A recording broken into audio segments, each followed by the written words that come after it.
कि किसी भी समस्या का समाधान। फली कट रही है रात के खाने के लिए।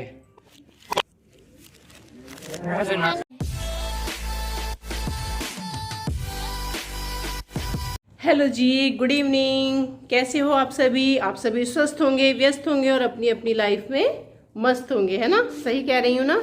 सब ठीक ठाक है ना? होने भी चाहिए, क्यों नहीं होने चाहिए। ये तो जुकाम खांसी तो मुझे ही लगा हुआ है। आ जाओ, आओ इधर आओ। और सुबह अचानक हुई है एक मनुष्य के साथ दुर्घटना। बताओ जल्दी से। जल्दी आओ बेटे, बताओ। ये देखिए आप तकिए को, ये यहाँ से बिल्कुल न्यू है ये बेडशीट, और ये तकिया हमें काटना पड़ा यहाँ से। ज़्यादा बड़ा भी नहीं है, छोटा भी नहीं है, लेकिन नया तकिया है। बताइए काटना क्यों पड़ा है, ये बताना है आप सभी को। मतलब आप सभी को नहीं, मैं बताऊंगी आप सबको। मैं काफ़ी देर से खुद से ही बातें कर रही थी, फिर सोचा क्यों ना आप सबसे बात कर ली जाए। क्यों, ठीक रहेगा ना आप सबसे बात करके? मनुश्री यहाँ आओ, हेलो बोलो सबको। हेलो। सुबह क्या हुआ था, तकिया क्यों काटा है? मेरा जो कान का ये पीछे का जो बंद किया था उन्होंने उस टाइम पर, वो अड़ गया था उसमें लग गया था। तो फिर किसने काटा तकिया एकदम से? ऐसे पीछे से पापा ने कैंची से काट दिया। तकिया इसके साथ चिपक गया था यहाँ पर, यहाँ। तो मनुश्री सुबह बहुत तेज तेज रोने लगी। जैसे सुबह उठी मैंने आर्यन पहले तैयार हो जाता है, पहले साथ में तकिया उठाया, फिर काटा कैंची से।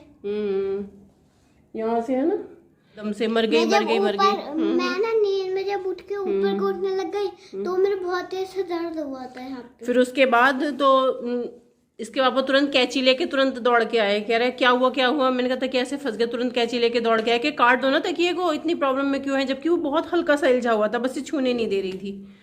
तो इस तड़प के बारे में मैं क्यों बता रही हूँ आपसे? मैं इसलिए बता रही हूँ कि एक पिता और एक माता अपने बच्चों के लिए कितने परेशान होते हैं। एक जरा सी इसकी चीख निकली है तो जान निकल गई हमारी। वो प्लीज बिस्किट दे दो। बिस्किट दे, ऐसे बोलो जैसे रश्शु बोलती है। प्लीज बिस्किट दे दो। दूध के साथ अभी देती हूँ। मेरे लिए भाई कितनी सारी चीजें लाया है। ये क्या है? क्या है? चुलबुले दिल। चुलबुले दिल। और ये क्यों? ये सबसे अच्छी चीज होती है। तो हाँ। रुको मैं उड़ा के दिखाती हूँ आपको। इधर उड़ा, इधर। ये देखो। ये है बैम्बू कॉप्टर है ये। रुको। अरे सॉरी, ऐसे देखो, ऐसे ऐसे घुमाओ, फिर ऊपर से छोड़ दो। या ऐसे उड़ता है। चल उड़ा, एक बार और उड़ा के दिखा दे बस। ये देख, पतंग फाड़ देते हैं ये।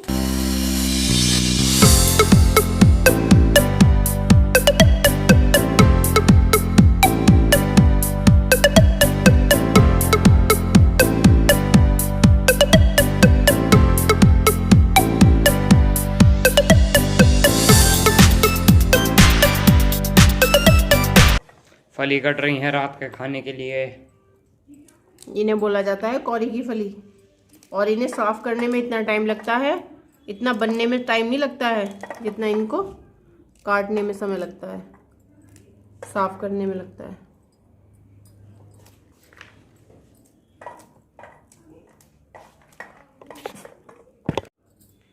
परसों शाम को मैंने एक दवाई ले ली थी कि बहुत तेज से जुकाम हो रहा था, खांसी हो रहा था, बिल्कुल भी सांस नहीं आ रहा था। आवाज़ आप सुन ही रहे होंगे 2 दिन से वीडियो में कैसी जा रही है, बहुत बेकार। एक तो है ही बेकार, पहले से ही बेकार है, लेकिन और बेकार हो रही है। आज कुछ ठीक फील कर रही हूँ मैं, अच्छा फील कर रही हूँ, इसीलिए आप सबसे बात करने का मन है। तो प्लीज़ थोड़ी देर के लिए मुझे झेल लीजिएगा, प्लीज़ सुनिएगा। जो मेरे मन में चल रही है आपके मन में भी चल रही होगी, तो मैच कर जाएगी कहीं ना कहीं वही बात हमारी। जो बेटियों के लिए है, बेटियों के लिए परसों शाम मैंने एक दवाई खा ली थी ना, तो मेरा ऐसा हो गया जैसे मेरे प्राण पखेरु ही उड़ गए। उसका नाम नहीं लूँगी, इस प्लेटफॉर्म पर नाम लेना सही नहीं है, बिल्कुल भी सही नहीं है। किसी भी दवाई का नाम लेना तो वो अच्छा नहीं रहेगा, क्योंकि ये प्लेटफॉर्म ऐसा नहीं है कि हम किसी के बारे में, हो सकता है कि वो उसका रिएक्शन मुझे ही हुआ हो। तो शाम को जब मैंने वो टैबलेट खाई एक, तो उसके 15 मिनट के बाद मुझे ऐसे लग रहा है जैसे मैं हवाओं में उड़ रही हूँ, ऐसे करके आकाश में उड़ रही हूँ और किसी दूसरे ही लोक में पहुँच गई हूँ। ये ज़िंदगी बहुत मुश्किल है। कुछ बीमारियों से इतने परेशान हो गए हैं कि वो वैसे नहीं जीना चाह रहे हैं, कुछ हालातों से इतने परेशान हो गए हैं कि वो वैसे नहीं जीना चाह रहे हैं। लेकिन ये ज़िंदगी है, ऐसे जीना तो है ही है ना, और खुल के जियो ना, क्यों परेशान हो। हमसे अपने चारों तरफ नज़र घुमा के तो देखो। एक आयशा ही, आप जैसे ही टीवी ऑन कर रहे हैं, फ़ोन ऑन कर रहे हैं, सबसे पहले आयशा की मर्डर मिस्ट्री आ रही है। सारी मर्डर ही है एक तरह से। कोई इसे किसी को इतना मजबूर कर दे कि वो मर जाए तो वो मर्डर ही है। जिसने आत्महत्या की है आयशा ने, आप सभी सुन ही रहे हैं। जैसे ही टीवी ऑन हो रहा है, जैसे ही फ़ोन ऑन हो रहा है, सबसे पहले आयशा के बारे में आ रहा है। आप सब सुन ही रहे होंगे, पढ़ ही रहे होंगे। 25 फरवरी को उसने आत्महत्या की है साबरमती में नदी में कूदकर। तो ये अच्छी बात तो है नहीं हमारे समाज के लिए। उसे देख के और भी लोग आत्महत्या कर रहे हैं। बस ये है कि किसी भी समस्या का समाधान आत्महत्या तो है नहीं। सभी लोग किसी न किसी रूप में परेशान है। चारों तरफ नज़र दौड़ा दिए, खुद चारों तरफ मत करिए, अपने जीवन में झांक के देखिए आप। क्या आप परेशान नहीं हैं? क्या मैं परेशान नहीं हूँ? सभी परेशान हैं। तो इसका मतलब ये तो है नहीं कि हम आत्महत्या कर लें, समाधान मिल जाएगा। नहीं, ये जीवन बहुत अनमोल है, बड़ी मुश्किल से मिला है। वैसे ही 10 बीमारियां लगी हुई हैं सबके शरीरों में, वैसे ही 10 हादसे हो रहे हैं जीवन में। तो क्यों ना हम इसे ईश्वर के ऊपर छोड़ देंगे। उसे जब बुलाना है हम तभी जाएंगे, इससे पहले हमें नहीं जाना है।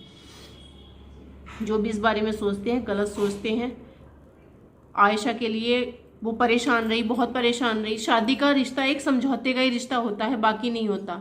अगर सामने वाला हमें रेस्पेक्ट नहीं कर रहा है, सामने वाला हमें नहीं समझ रहा है, तो इसका मतलब ये नहीं कि हम मर जाएं। अगर वो हमारी वैल्यू नहीं कर रहा है तो हम क्यों मरे। कोई भी किसी भी एक रिश्ते के लिए, एक रिश्ता अगर वैल्यू नहीं करेगा जीवन में, तो क्या हम मर जाएंगे? नहीं। अपने मम्मी पापा के लिए जिंदा रहती, अब छोटे बच्ची है मनुश्री, तब भी हमारा दिल एकदम गले को आ रहा है उसकी जरा सा कान का दर्द देख के। तो बताइए वो माँ बाप कितना परेशान रहे होंगे जिन्होंने सुना और कहा कि प्लीज़ ऐसा मत करना, तू ऐसा मत करना, मैं कसम देता हूँ। हर तरह की कस्में दी हैं। आप सब ऑडियो सुन ही रहे हैं, अपने मम्मी पापा से की हुई बात की और उसकी खुद की बनाई हुई।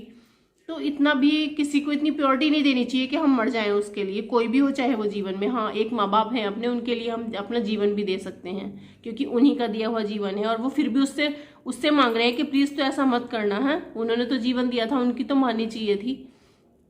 या कितनी भी बड़ी परेशानी थी, अगर आ जाए जीवन में या नहीं भी हो किसी के जीवन में, बहुत अच्छी बात है। किसी के जीवन में कोई परेशानी ना हो, लेकिन यदि आ जाए तो प्लीज़ अपने आप को समय दें। सबसे पहले अपने आप को समय दें और आत्महत्या के बारे में बिल्कुल भी कभी ना सोचें। क्योंकि वो सबको बोल रही, मम्मी पापा अच्छे मिले, दोस्त अच्छे मिले, तो क्या किसी से तुम अपने मन की बात नहीं? जीवन साथी वो नहीं, कई बार शादियाँ नहीं होती सक्सेस, क्या दिक्कत है इसमें? बहुत रास्ते हैं आगे जाके, बहुत कुछ बदलता है जीवन में, तुम्हारे जीवन में भी बदलता। इसका मतलब ये नहीं कि मर जाएं। कोई भी किसी के लिए भी है ये बात कि ये नहीं कि हम मर जाएं, हम मौत को गले लगा लें, हम हार जाएं। सुबह से शाम तक कई लोग ऐसे हैं कि सुबह का खाना खा लिया, उन्हें शाम के खाने का पता ही नहीं है कि मिलेगा या नहीं मिलेगा, तो क्या वो मर जाएं? कोई भी हो, चाहे किसी भी परिस्थिति में हो चाहे। और ये जो असफल शादी का जो किस्सा है, ये तो हर तीसरी पति पत्नी के लिए है। मैंने तो जहाँ तक देखा है, हर तीसरे पति पत्नी में शादी असफल ही रही है, विश्वासघाती हुआ है। तो क्या सब मर जाएं? नहीं भाई, मरो नहीं, प्लीज़ जियो, फेस करो जिंदगी को, कड़वाहट को, अच्छाई को, सच्चाई को। जो भी जीवन में है उसे फेस करना सीखना चाहिए और खुश रहना चाहिए। बीमारियां हैं किसी के, बहुतों के शरीर में बहुत सारी बीमारियां हैं, तो क्या वो मर जाए? क्या कई सुबह से शाम तक 24 घंटे में एक बार दिमाग में सभी के ये बात आती ही आती है कि इससे अच्छा तो मैं मर जाऊं। सोचो आप, मैं भी सोचती हूँ। 24 घंटे में से एक पल ऐसा आता है जो शारीरिक रूप से कमज़ोर है, जो मानसिक रूप से कमज़ोर है, जो आर्थिक रूप से कमज़ोर है, जो भौतिक रूप से कमज़ोर है, जो सामाजिक रूप से कमज़ोर है। सभी के मन में एक बार आती ही आती है कि इससे अच्छा तो मैं मर जाऊं, है कि नहीं? तो इसका मतलब ये नहीं है कि हम मर ही जाएं, कोई बात नहीं है। जिंदगी है, जियो, एंजॉय करो इसे। जो अपने हैं, जो हमें प्योरिटी दे रहे हैं, उन्हें हमें भी प्योरिटी देनी चाहिए। माँ बाप को प्योरिटी देनी चाहिए क्योंकि उनके लिए हम अनमोल हैं। हमारे बदले में वो कुछ नहीं चाहेंगे इस दुनिया में, उन्हें प्योरिटी देनी चाहिए। जो रिश्ते हैं, बहुत सारे रिश्ते ऐसे हैं जो हमें प्योरिटी देते हैं, हमें उन्हें प्योरिटी देनी चाहिए। जो आपको समझता हो उससे बैठकर बात करनी चाहिए, लेकिन आत्महत्या के बारे में कभी नहीं सोचना चाहिए। किन्हीं के मन में ये चीज़ आ रही है कि जैसा आयशा निश्चिंत हो गई है, सब कुछ अच्छा हो गया, हमारे साथ भी हो जाएगा। नहीं, अच्छा कुछ नहीं होता है ये जीवन। इसके बदले में कोई भी धन दौलत, किसी भी सामान से, किसी भी जो सामान से, किसी भी दौलत से हम जिंदगी को नहीं तोल सकते। ना ये वापस आ सकती है। कोई भी चीज़ खरीदी बेची जा सकती है, ज़िंदगी ना खरीदी जाती ना बेची जाती है, ना कहीं से वापस आ सकती है। इसीलिए सभी से अनुरोध है कि इस बारे में ना सोचें कि हम आत्महत्या कर लेंगे तो हम निश्चिंत हो जाएंगे। नहीं, कोई नहीं होगा। तो प्लीज़ इस बारे में सोचें। और समय देने के लिए बहुत बहुत धन्यवाद। वीडियो जरा भी अच्छा लगा हो तो प्लीज़ शेयर कीजिए, एक दूसरे से बैठ के बात कीजिए। सामने वाले से गुस्सा आ रहा है, झगड़िए, कितना भी झगड़िए, लेकिन आत्महत्या के बारे में बिल्कुल मत सोचिए। सभी से करबद्ध निवेदन है, सभी से प्रार्थना है कि प्लीज़ इस बारे में ना सोचें। अपने आसपास वालों को ऐसा देखें जो परेशान है, दुखी है, उससे बात करें। ये ना सोचें कि हमें क्या लेना, ये ऐसा है तो हमें इससे क्या लेना। नहीं भाई, हमें भी लेना है। अगर हम अपनी सामाजिक ड्यूटी समझते हैं तो हमें भी उससे लेना ही पड़ेगा। लेना पड़ेगा मतलब इन्वॉल्व होना ही पड़ेगा। ओके, वीडियो जरा भी अच्छा लगा हो तो लाइक कीजिएगा, ज़रूर शेयर कीजिएगा अपने दोस्तों के साथ, फैमिली मेम्बर के साथ, और सब्सक्राइब नहीं किया है तो सब्सक्राइब कीजिएगा। ये सामाजिक मुद्दे कुछ मन में खचोटते ही हैं। मैं कभी कभी अपने आप से बातें करने लगती हूँ, तो क्यों ना आप सबसे बात कर ली जाए। ओके, इतना समय देने के लिए धन्यवाद, बहुत बहुत धन्यवाद। Thank you. जय हिंद।